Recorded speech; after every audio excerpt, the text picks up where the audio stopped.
Galatians chapter 6, verse 7. Don't be misled, don't be deceived. You cannot mock the justice of God. You will always harvest what you plant. Sometimes when I'm getting ready to preach a series of messages, I will prepare them and I will be thinking to myself, I'm just being honest here, I'll be thinking, they really need to hear this. That's what I think. I'll prepare a series thinking about you and how you need to hear it, and what I've discovered in the past 20 years of preaching is that if I think you need to hear it, it almost always turns out that I really needed to hear it. There's nothing quite like preaching a sermon and realizing halfway through that God's talking to you, like He's talking to me, like you're convicted by your own sermon. It's a scary place to be, but it happens a lot. I've learned that. I've learned to kind of expect it and try to see it coming. So sometimes I preach a series of sermons with you in mind, and I find out that I'm really preaching to me. Oftentimes, though, when I am preparing a series, I'm thinking about what I need to hear, or what I've needed to hear at some point along my spiritual journey. And it turns out that what I needed to hear is also what you needed to hear. So it goes both ways. There's sometimes, though, with a passage of Scripture, sometimes with a biblical truth, there's just no question that we all need to hear it. It doesn't really matter where you're at in life. Doesn't matter how long you've been a Christian or whether you're just kind of checking things out. There's some things that all of us need to hear. Applies to all of us, different areas of our life. That's true with this passage of Scripture that we're going to study this week and next week from Galatians chapter 6. No matter where you're at, no matter what season of life you're in, it's something that we all need to hear. What we're going to be talking about these few weeks is really simple. In some ways it's obvious, and yet it's pretty challenging for us to see it and to apply it in our own lives. The title of the series is The Cumulative Effect, and the word cumulative could be defined this way, as a gradual building up. It doesn't happen all at once. It's not this one big moment or one event. It's a gradual building up, or it's something created by gradual additions. Minuscule, sometimes, additions, small things that just build up over time and have a cumulative effect. And who we are, our relationships, our finances, our health, our spiritual life, all of those things are greatly impacted by this cumulative effect, much more so than we realize. That all kinds of seemingly insignificant decisions and choices and actions, all kinds of seemingly insignificant moments have been building up to define us. We don't realize it at the moment. We don't know it in that moment when we make the decision or we experience that moment, but it's all building up. All these little things have so much more power than we realize. There's a cumulative effect that is always at work in our lives, so that the decisions we make today are really defining who we're going to be in the future. So a few ways that this plays out, a few examples of what this looks like. The cumulative effect can certainly be felt in our finances. A person can become a millionaire by winning the lottery, but that's very rare, right? That's the exception. What is more the rule, what's more common, is for someone who is wealthy to have built that wealth a little bit at a time over a long period of time.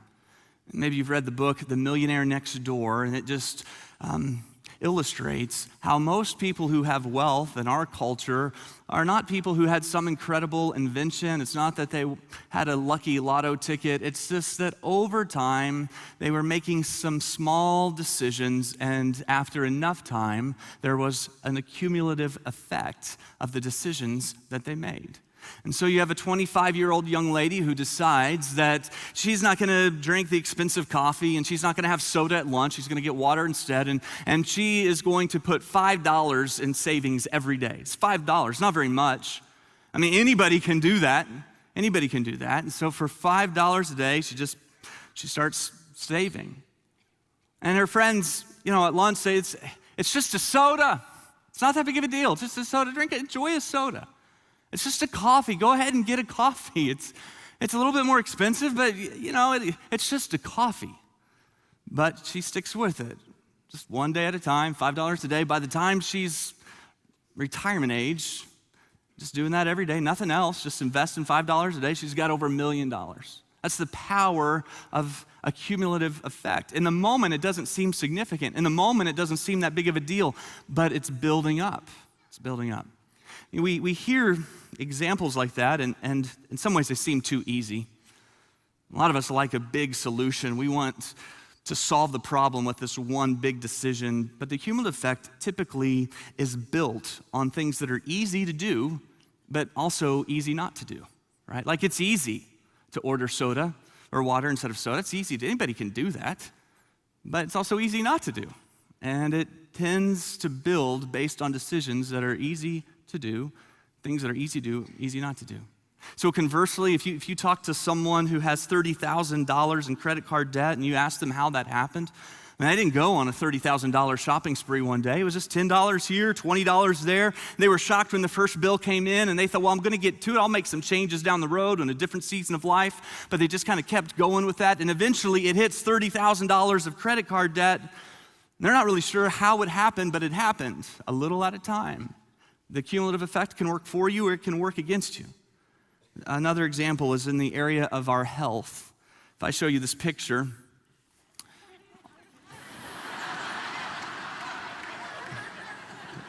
it's disturbing. But you also know it's not real, right? It's not real. You know that's not what's under that shirt and jacket. You know that. You know it's not real because you just saw Dave last week. And there's no way that in a week that he could get in that kind of shape or build that. I don't even know how long that would take him, but it would take a long time and miracles would be involved. And you don't look like this in a week, right? It's a cumulative effect. You put a lot of time in, and it doesn't matter how massive this one workout is. You can go into the gym, and it can be hardcore. You're not going to walk out looking like this. It takes time. You can go and take this off. It's a little bit creepy, but it takes time. There's a cumulative effect to it. On the other side of that, I was flipping through the channels, and I came across a show on TV called My 600-Pound Life, and it was a show that documented people who were over 600 pounds who were trying to lose that weight, but part of the documentary was to talk about how they found themselves in that condition. And look, none of them said, that's what I want. None of them said, this is what I'm planning on. None of them made a conscious decision that I'm gonna be over 600 pounds, but it was just one day at a time. Just one meal at a time. It's not that they went out and ordered everything on the menu, and that's not what happened. It's just one meal at a time. And you think to yourself at that meal, we've all done, it's just one meal. It's just one meal. It's not that big of a deal, but one meal and one meal and one meal. And it just has a way of accumulating. And it tends to be made up of things that are easy to do, easy not to do. It's true in our relationship. It's not unusual relationships. It's not unusual at all for me to talk to a couple who's going through a divorce, and I'll ask them, well, what happened? And what went wrong? And sometimes they can point to an event, but oftentimes they're not really sure what led to that event. You know, it was just kind of the tipping point, but they'll say things like, I don't know what happened. For years, I think we've just been, they'll say, growing apart. I don't know what happened. I don't know when, I don't know how, but I just fell out of love with him. I just fell out of love with her. In other words, there's this cumulative effect. All the late nights at work just started to add up. It wasn't that big of a deal in the beginning. It was fine at first, but it just started to build. Each criticism was another brick in the wall that separated them. And it was okay at first, didn't seem like that big a deal in the beginning, but each criticism, another brick, and eventually the wall's just too big. I can't get over it, can't get around it. Too much separates. It was okay at first, but eventually the unrealistic expectations and the habitual selfishness or the unmet needs, that weight just began to feel overwhelming. I mean, they could handle it at first. It didn't feel that heavy at first, but then with time, there is this cumulative effect and everything just broke. But it can also work for you. So a couple gets married and they decide they're gonna pray together every night before going to bed. Well, it's easy to do, but it's easy not to do. It takes 4 or 5 minutes, they're just gonna pray together, but they're gonna do it every night. And there's never a night where they think, oh, this was the night that made all the difference. No. They just keep doing it one night after another. And eventually they find that there's a cumulative effect. There's a deeper intimacy. There's a stronger foundation. And so this is true for us in every area of our lives. We end up being defined, for the most part, by the things that are easy to do or the things that are easy not to do. These little things that just begin to grow. And in some ways, this is an obvious principle, but we have a hard time recognizing it. So Paul's going to write to us about it in Galatians 6. He's coming off the fruits of the Spirit in Galatians 5, where he talks about, the seeds planted by the Spirit bear the fruit of love, joy, peace, patience, kindness, goodness, gentleness, faithfulness, self-control. That's the fruit of the Spirit. But then in Galatians 6, he's going to warn us that there are other seeds that we sometimes plant, and when those seeds get planted, we should know that the harvest will come. And so he says in verse 7, do not be deceived. God can't be mocked. A man reaps what he sows. You can't mock God. You can't fool him. You can fool your parents. Might be able to fool a teacher, spouse. They may not know, but God knows. And Paul says a man reaps what he sows. And God has built this law into the universe. The law of sowing and reaping is another way to talk about the cumulative effect. It's that what we sow just begins to bear fruit in our life. And so when God created this world, he built in all kinds of laws, physical laws, right? There are spiritual laws as well. And you may not understand them, but that doesn't mean you're exempt from them. They can still either work for you or against you. Like, I don't understand the law of magnetism, couldn't explain that to you, but if I'm lost, I'll pull out a compass and I'll use it to my advantage, right? Like, I don't get it, couldn't explain it, couldn't teach it, but I'll use the law of magnetism to help me if I get stuck. The law of gravity, no one can really explain the law of gravity. There's a lot we still don't understand about it, but whether you understand it or not, it's either gonna work for you or against you, and if you don't like the law of gravity doesn't care. Right? Like, you may not agree with the law of gravity. That doesn't matter to the law of gravity. Like, you go out to your car and you trip and you fall in the parking lot and you don't believe in the law of gravity. The law of gravity isn't suspended because you don't like it or because you don't believe in it. It just is. That's true of the law of sowing and reaping. It just is. God has built this into the universe.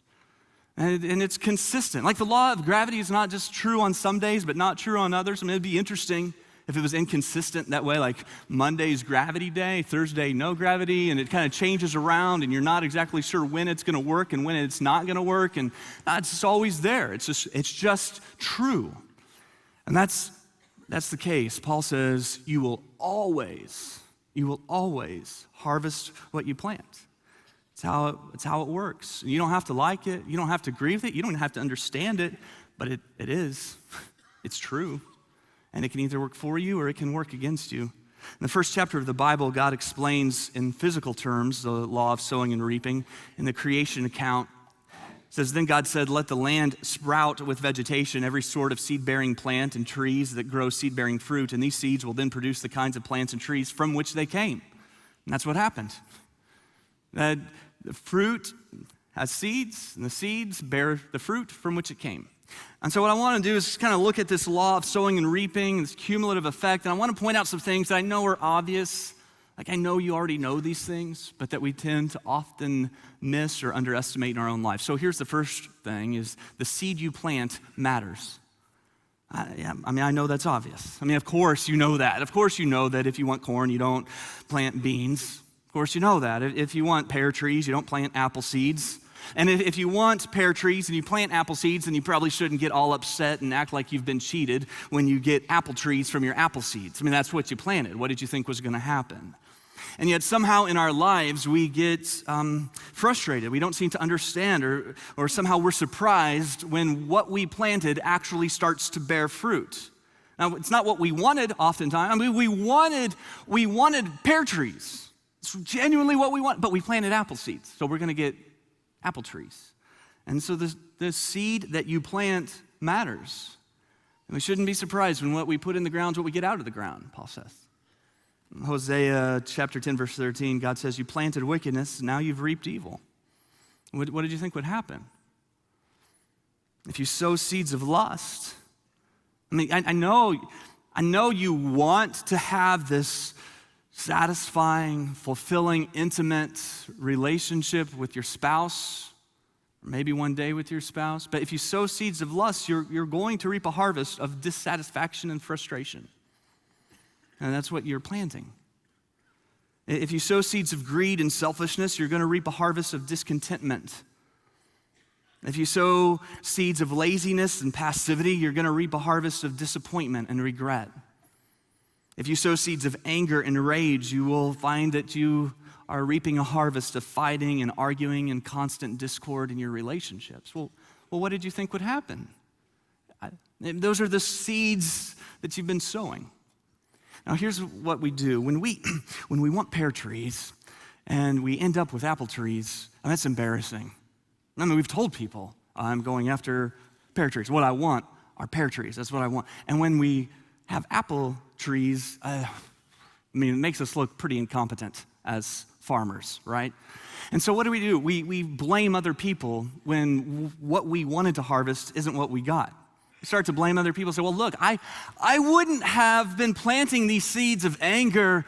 Maybe you say, if my parents hadn't yelled at me all my growing up years, if my dad wouldn't have been abusive, I wouldn't have all this pent-up rage. I wouldn't be sowing all these seeds of anger. It's not my fault that this is the harvest I've ended up with. The only reason I planted these seeds is because of this.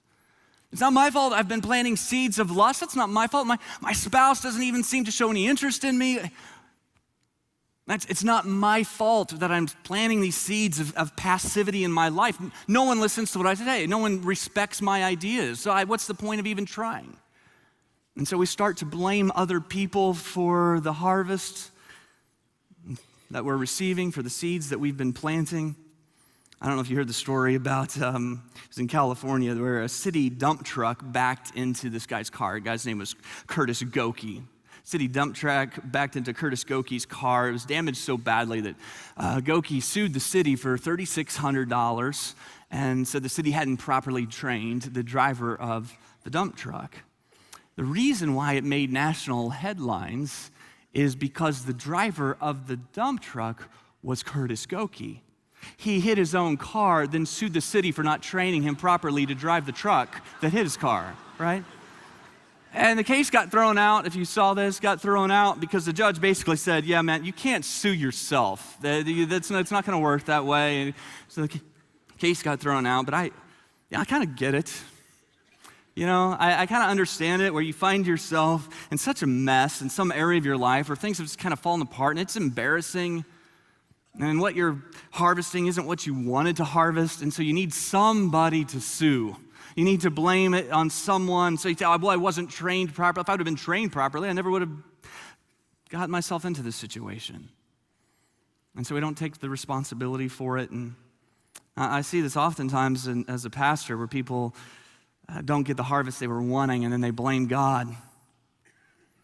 You know, so a husband comes to me, and he's really furious. His wife has left him, and he's angry at God for letting it happen. Now, how could God let this happen?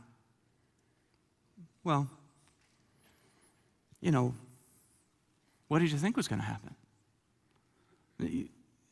You've been sowing seeds of neglect for 15 years. Well, what kind of harvest were you expecting from that? What did you think would happen? You've been sowing seeds of conflict every day. What kind of harvest were you hoping to receive? And so we blame God. We plant the seeds, we don't get what we want, and somehow it's God's fault. But it's not that God's up in heaven saying, okay, you're going to pay for that, you're going to pay for that, you're going to pay for that. It's that he's built this into the universe. He's built this law in, that there is this law of sowing and reaping, that these little decisions we're making, they're building. There's an cumulative effect that oftentimes define who we are. And so all these things that we don't think oftentimes matter, they really do matter. I told you 4 or 5 years ago about an experience I had at the gym when I was on this elliptical machine, and the elliptical machine was next to the windows facing the parking lot, and I'm on this elliptical machine, and this guy pulls up in his car in the parking lot, and it's afternoon. He's coming off work, and he's coming in for his afternoon workout. He's wearing his business clothes, kind of a big guy, little car, but he's got his gym bag, and he's on his way in. And about halfway down the parking lot, he turns around, goes back to his car. I don't know, he decided he doesn't want to work out? I've done that before, like, maybe not today. So he turns around and he goes back to the car and he opens the door and he reaches in and he gets something from the car. And I'm working out, I'm kind of watching, what's he have in his hand? He turns around and it's a cup. It's a blue cup with a red spoon. What is that? What is that? That's a blizzard, y'all. That's a blizzard. This guy, who I immediately love, by the way, is walking in to work out while he's finishing off his blizzard from the Dairy Queen around the corner. And, you come in, you work out, then you don't get the results that you're wanting, and it's frustrating. You think, well, what's wrong? Yeah, what's wrong with this machine? I've been using it. Nothing's happening. It says on here that, well, I know you want to get in shape, but you also want your blizzard. And so we tend to do that. We plant two different kinds of seeds. And so a wife comes and she's frustrated in her marriage and she wants love and she wants intimacy, but it's just not happening. I mean, that's what she wants. That's the harvest she genuinely wants, but she's planting seeds of criticism and a harsh tone, and these weeds are just kind of choking out what she really wants. So she wants this intimacy and love in her marriage, but she wants her blizzard too. Or let's say you want the fruit of the Spirit of joy to grow in your life. You want to be a more positive and joyful person, but you continue to sow seeds of bitterness and you refuse to extend forgiveness and you are always bringing up the pain from the past and you sow seeds of jealousy and discontentment. You're comparing yourself to others and always thinking there's something better for you out there. Well, look, you can't sow seeds of bitterness and jealousy and expect a harvest of joy and peace. You can't do that. If you want a harvest of joy and peace, then you need to sow seeds of gratitude and thanksgiving. So you pay attention to what kind of seeds that you're sowing. So Paul puts it this way, Galatians 6, don't be deceived, God can't be mocked. A man reaps what he sows. And then verse 8, whoever sows to please their flesh, from the flesh will reap destruction. Whoever sows to please the Spirit, from the Spirit will reap eternal life. So the law of sowing and reaping can go against you, or it can work for you. It just depends on what kind of seeds that you're planting. So a second real obvious truth that comes from this, I mean, you know this, but the seed won't grow until it's planted. I know. I know it seems obvious. Some of you are like, I came to church for this. Yeah, where's Max Lucado? I thought that was this week. It was last week. You missed it. So this is what you get. That a seed doesn't grow until it's planted. And the truth is, a lot of us know what we need to be doing, what God's called us to do. We have the seeds, but we've not really done anything with them. A lot of us know that. That's why Jesus said in Matthew 7, it's a wise man who hears his word and then does what? Puts it into practice. It's not just hearing it, but it's planting it, cultivating it. It's putting it into practice.